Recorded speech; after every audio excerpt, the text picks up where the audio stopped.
Good morning and happy Sunday. So, before I forget, please like, share, subscribe, even comment down below. Anything that you do like that helps the channel grow. And as I said in my last video, every video that I keep coming out with, you guys are breaking the view count record for me. So, from the bottom of my heart, I appreciate it. We're going to get into it. It's been a very busy week. We got a couple updates on some older cars that if you've been watching, then you're going to know about instantly. Last week at the very end, I had an MR2 that was on the dyno with a K-swap that we did. We're going to get into that. I also have the missing map sensor car. This was a K-swap hatch. That is actually going on the dyno. Now, if you don't recall, we were having some weird noises with that car. Not only from the top end, but we also had a weird noise coming from the bottom end when it was coming down from D-cell. That is the big concern. I was very wary about putting it on the dyno. I don't want the engine to explode. You're ultimately going to see the outcome of that. Then we got the white Integra update. That was with the snap timing belt. And we got a little bit of a website update. So hopefully you guys enjoy. Thanks for watching. Let's get right into it. So I got this MR2 up. Now, I featured this one before, talked about it. We've had some issues with this one. Last time it was on the dyno, boost was nowhere to be found. He had a no-name brand turbo. We put a precision one on there, and here we are. Now, we have some big issues though, or more so big concerns. If you look over here, you can see that he has an air-to-water intercooler. The problem is the way that the new turbo sits, we don't have many options for how the outlet can come out. We're dealing with space constraints down there. We're dealing with space constraints up here. And the way that it now sits, if we mount the water lines, which are underneath,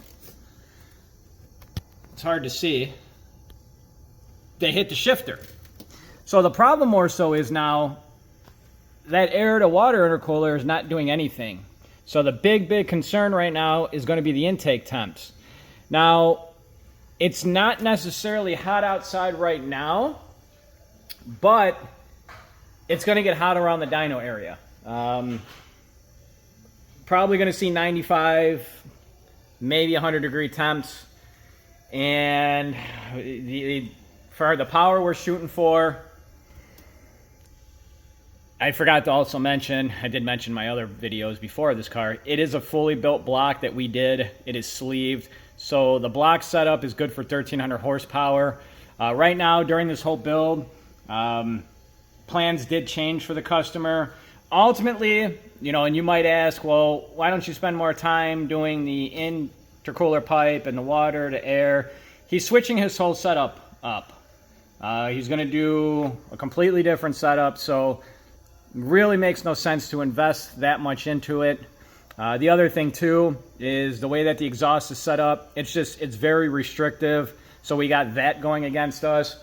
All of that is a combination of to see some high intake temps. So I'm going to get into this a little bit. We're going to see where we're at, see if it wants to make some power, and see how high these temps are climbing.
So I got the MR2 off the dyno. Basically the intake temps, as I was stating, they're getting way too high. I spoke to the customer. The first pull we did, we made some good power. Then after that, you know, heat soak, intake temps climbing, power was just going down. The last thing I want to do at this point is push the car and hurt the engine or the setup in general. He's been patient with us. He's going to take the car to the body shop. He's going to come back. Ultimately, if I didn't say it, he wants to do a different turbo setup. I think I did mention that though, about how the water to air wasn't really set up, and you know, why invest more money into that setup how it is when you know you're going to be upgrading it. So ultimately there are a little things that we have, there are some things that we have to put back together, the interior, some stuff in the bay to go over, and then I got to make sure the dash and everything else is good. So I'll have a video clip of that, and you do see a beautiful new Civic behind me. Got some other stuff on that coming up that I'm going to be discussing in this video as well. So if you got a new Civic, Accord, Type R, the new Integras and stuff, you might want to keep on watching. So I'm over here back in the MR2, and I'm doing a final once-over on everything, getting the dash set up correctly, making sure everything's reading like it should. We had to do a lot of stuff after the dyno. Ultimately, when we do projects like this, we do keep them in an unfinished type state, just in case if anything were to go wrong, like on the dyno. We don't have to rip out all your interior and you know, do extra legwork in a sense. So, like I said, just going over everything, making everything set up for him so he can see. You know, we got the oil pressure sensor, oil pressure temp. We got the air fuel in the middle, the fuel level sensor and whatnot. So, and like all the interior, like I said, all the interior panels were out. We didn't tuck away our wiring. And then there was some stuff too that we were just doing in the engine bay. So all part of the process, nothing new here. That's the way we do things. It works decently. That's the other thing too. If you ever see like a car that we do a turbo setup on, and then you see it on the dyno, sometimes the front bumper is off. Same exact reasoning. Why put the front bumper on before the dyno? That way, in case we have any issues, and you know, let's say we have a coupler that blows off that's underneath the bumper, we don't have to do that extra work. Knock on wood, we really don't have any couplers blow off when we're doing the intercooler piping here because of the fitment. It is so great. We try not to leave any gaps in there. The couplers themselves fit how they should. You know, if you get some of these universal kits that are sold, you know, with the car, you buy them online, you get them, they don't fit that great. You know, yeah, they fit, but the couplers don't like to sit correctly. You have to angle them a little bit to get them just to connect. So pretty much about it. This one's going to be a wrap. Customer's going to pick it up. I think that's about it on this project, but if I forgot anything, I'll definitely come back and chime in. Now, as I was saying, we got this new beautiful Civic up on the dyno. I haven't been doing a lot of dyno stuff with the videos. I've been tuning a ton of cars, but as I was saying in my one video, I feel like it's just repetitive over and over if I'm doing the kind of the same stuff. Now, I do have a couple other cars that I did capture some footage on that I'm going to insert here and there. You know, if something happens on the dyno, I kind of want to show it that I'm going to. And, yeah. So we got this car up. This was the K-swap, no map sensor car, and then the weird noise. Not only it sounded like the head was loud, the bottom end has that little knock on D-cell, it sounds like. So customer did want us to do the valve lash on it. We did find, I'm going to stay away from him, I'll block him 1 second. Found some weird grease in here. You can see this stuff. Not sure what that is, but we're just redoing the valve lash. He wanted us to do that, check it and whatnot. So once we're done with that, I'm going to put it on the dyno and see what it wants to do. So just like that, with the snap of my fingers, it is now over here. Just kidding. Did the valve lash, checked his work. There was a couple ones that were out of spec, but nothing was super majorly out of spec. So the big concern has always been the bottom end, though. If I'll I'll try to remember to put it down below. You can hear it. The customer knows about it. That's all we can do on this end. I'm going to strap it on the dyno really quickly, go over a couple of things underneath the car, and if I find anything else, I'll let you guys know. You know, besides that, there's been a couple videos of this that I featured on our channels within the last 2 or 3 videos, so you can go back and watch those. And that's about it. Let's see what it wants to do on the dyno. So I don't know if I ever was underneath this car or showing you guys, but he's got fuel lines. I think I mentioned before too, the fuel lines in the bay. He's got, the issue more so is, these are AN fittings, I'm 99% sure, but they're not the barb type fittings is what I'm trying to say. But he has the line pushed over and then just clamped, which is not correct. Plus, if you see the Teflon tape, you don't need Teflon tape on fittings like this. So, you know, of course, always a concern. If I smell any fuel, gonna stop, check everything over. You got other stuff too that you can see just how restrictive it could be right here. Instead of going with a full 3-inch, in a sense, that would definitely help power. And then they just exhaust cemented it over. So besides that, get this thing on the dyno, see what it wants to do. Gonna pay close attention to that bottom end noise, and come along with me on this little journey that we take. You know, I will also add, and I've been saying this in my videos, so this car was originally dropped off for the dyno. Of course, it wasn't dyno ready. Now I have to slip it into my schedule, basically meaning I have to work a little bit more on certain days, and then I have to get my other schedule tunes in. So this is the big thing where I'm trying to tell you guys, like, we don't, if you have a dyno tune set up for a certain day, and for whatever reason, if you can't make it, let us know. If you have money put down, you're not going to lose the money. And, or let's say you're struggling with an issue, like this car had no map sensor on it. He said it fell off the day before, but just let us know. Be honest with us. Be open, so we can unschedule the dyno portion and then schedule you in to fix your car if that's what you want. So, and if you're on the fence of something, let's just say you bought a new car and hey, not really sure how the work was, we do pre-dyno inspections as well. It's a very good thing to do. So, like I said, but anyways, let's get into it. So we're inside the car. I don't know if you can tell how loud it is in here with the dyno fans on. So I'm trying my best to listen to any noises, any abnormal noises. The car also, if I move my laptop here really quickly, the steering wheel, this is how it wants to go straight, and it wants to whip out of my hand. So if I don't hold on to it tightly, this car will fly off the dyno. Some cars are like that. You know, this one's kind of bad. The other thing that's happening though is the throttle is sticking every now and then. And if I have to get on and off the throttle as the car's loading and unloading, the driver's side like dips down and moves so much more than the passenger.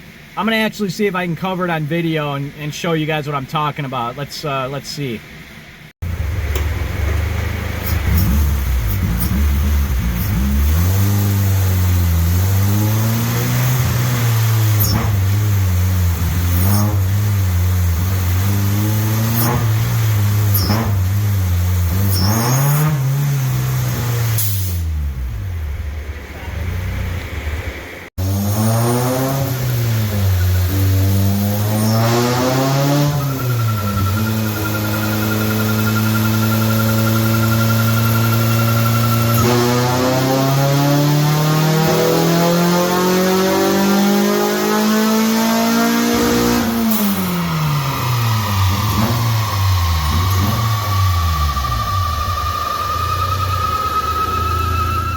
Finished that car. At the very end, as I was trying to complete the tune, I looked over at idle, where the car should be dialed in, 14.7 air fuels at idle.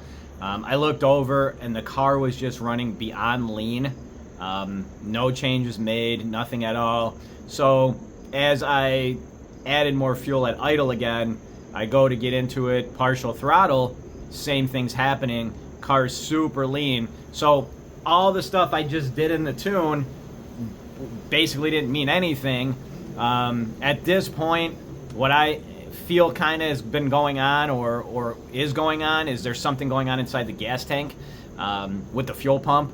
I talked to the customer at pickup. I told them what to look for, take the fuel pump out. Sometimes the hose, the fuel hose that connects to the pump to the chassis, we have seen those split. The big thing too is that hose that's inside the tank has to be a submersible type hose that can go in fuel. The problem is they're not that simple to find, and ever since I don't like to say the word because I feel like YouTube whatever, but ever since we had the C word happen a few years ago, the suppliers actually have stopped including that hose in the fuel pump. So, you know, I don't know if there's a supply chain issue. I don't really know, but that's what we told him to do ultimately. Take the pump out, inspect, and we also did tell him too that those fuel lines that he has set up for like push lock type fittings or whatever you want to call them, it's standard AN lines that he should be assembling. So we told him what to do. The car did make pretty decent power too, and we could have even made more, but I had to stop at that point. I didn't want anything to happen. I didn't want anything to lean spike on the dyno and cause any damage, so that's that. So if you've been following along with my videos here recently, then you know what this car is. If not, you can go back, look a couple videos ago. It was a snap timing belt. And ultimately what we did was we got it in here. We did a leak down test before even doing the timing belt stuff. We verified that there was really no engine damage.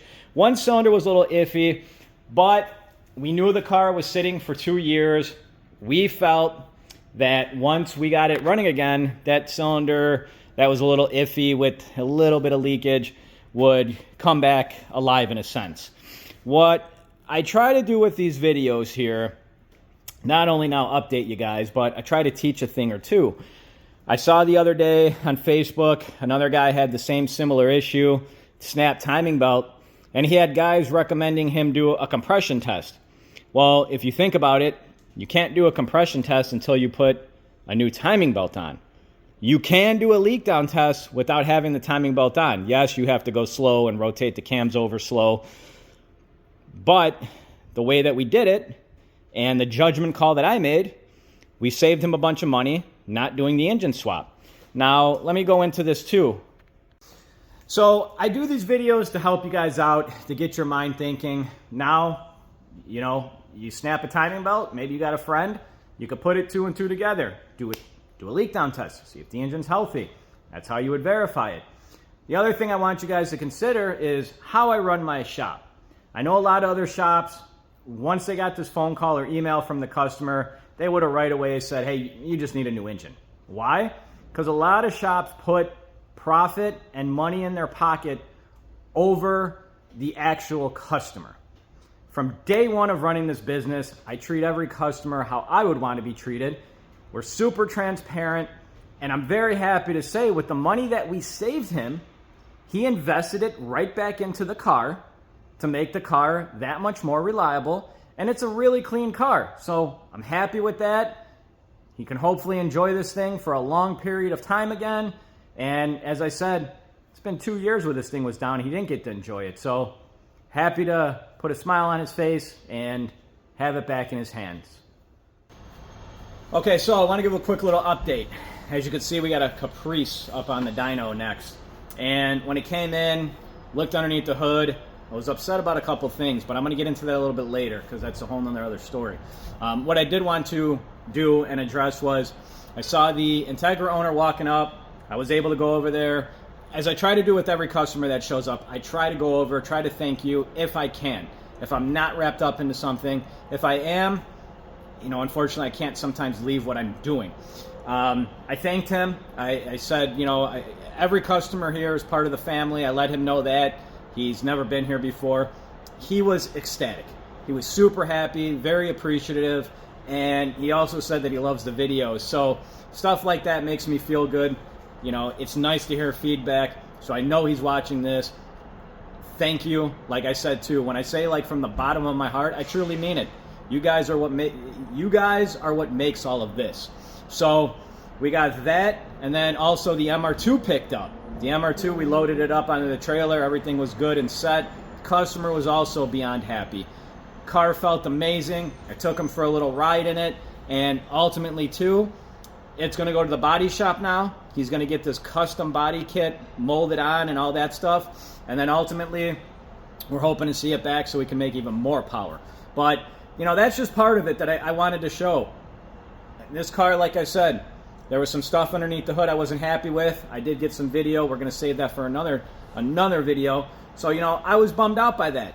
And then we get these two other customers that come in, and they're beyond happy. You know, we talked for a good while. Stuff like that, you know, it's what it's all about. So let's get into some other stuff.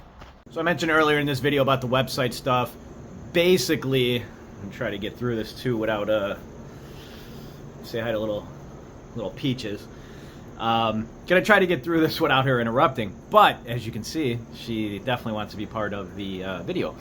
Anyways, what I was saying about the website stuff is the newer Civics, Accords, Type Rs, we're gonna have basically packages all put together. We get a lot of messages, phone calls where clients are trying to hit a certain horsepower range and they don't need X amount of parts. So as I've been saying in this video, our goal is to save you money. You don't have to buy extra parts if you're not shooting for a certain amount of horsepower. On top of that, there are some other website stuff, things that are going on. We're fixing a lot of stuff. We're adding more product, kind of doing a total revamp, but we're slowly trying to migrate everything over. But besides that, as I said before too, I think in my videos, we don't have a lot of stuff on our website that we sell because it takes some time and I'm pretty busy as it is.